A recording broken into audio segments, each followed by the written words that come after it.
Bonjour, chers élèves. Aujourd'hui, nous avons une nouvelle leçon de grammaire. Il s'agit des types de phrases. Et bien sûr, il s'agit des 4 types de phrases que vous connaissez déjà. La phrase exclamative, la phrase déclarative, injonctive et la phrase interrogative.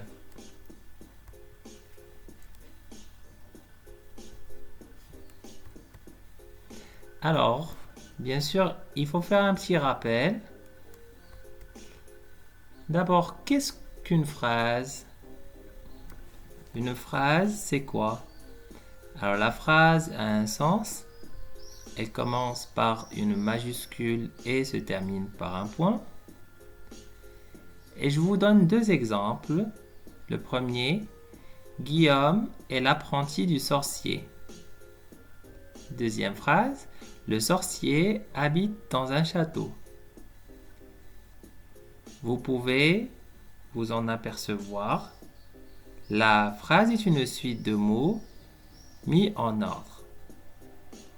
Et il y a d'autres phrases qui ne contiennent pas de verbe. Exemple, quel temps superbe, quelle belle forêt. Ces phrases qui ne contiennent pas de verbe, on les appelle des phrases nominatives.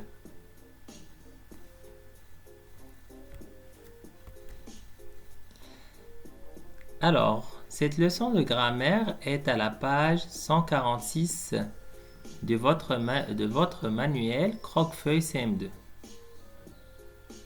Donc, s'il vous plaît, prenez vos manuels, vous pouvez cliquer sur pause et ouvrir le manuel à la page 146. Je vais vous lire le texte en haut de la page. Pour retrouver son chien, Carole pénètre avec Olivier dans un laboratoire où des expériences sont faites sur les animaux. Un homme la repère et l'attrape. Qu'est-ce que tu fais ici?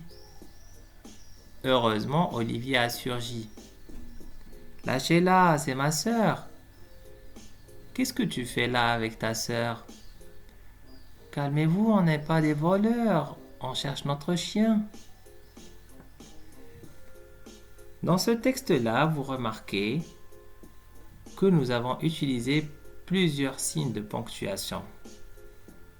Le point d'interrogation, un point et des points d'exclamation. Ce sont des indices qui peuvent nous indiquer le type de phrase. Alors, vous allez aussi répondre individuellement aux questions de découverte. Il y a 3 questions auxquelles vous allez répondre. Dans la première, vous allez relever les phrases exclamatives, les phrases interrogatives et les phrases injonctives de ce texte. Vous allez aussi dire par quel signe de ponctuation elle se termine. Vous allez aussi déterminer le rôle de chacun de ces types de phrases. À quoi sert une phrase exclamative, une phrase déclarative, etc.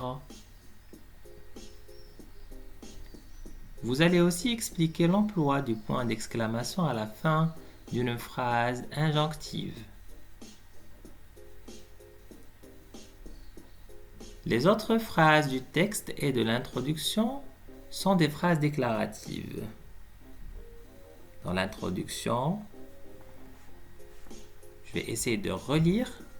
Pour retrouver son chien, Carole pénètre avec Olivier dans un laboratoire où des expériences sont faites sur les animaux. Point.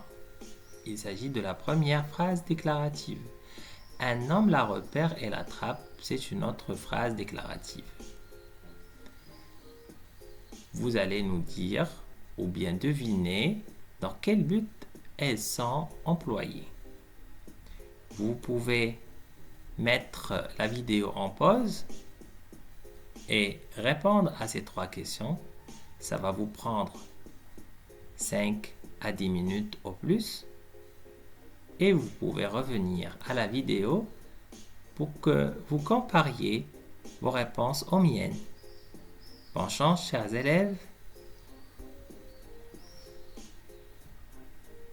Quelle différence y a-t-il entre la phrase exclamative et la phrase impérative?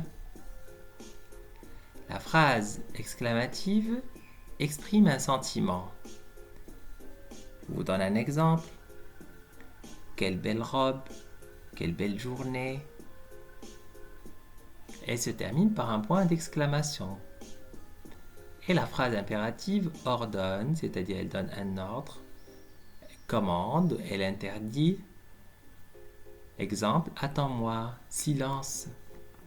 Vous remarquez que les phrases impératives peuvent se terminer par un point d'exclamation ou un point, tout simplement.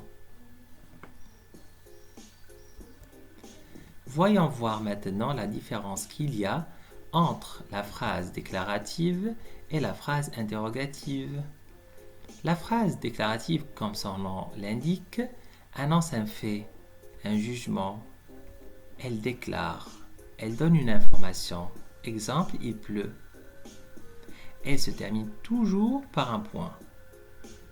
Par contre, la phrase interrogative, elle questionne et nous permet de nous interroger, de poser une question. Exemple, quel temps fait-il? Elle se marque à l'écrit par un point d'interrogation et à l'oral par l'intonation ascendante. Quel temps fait-il?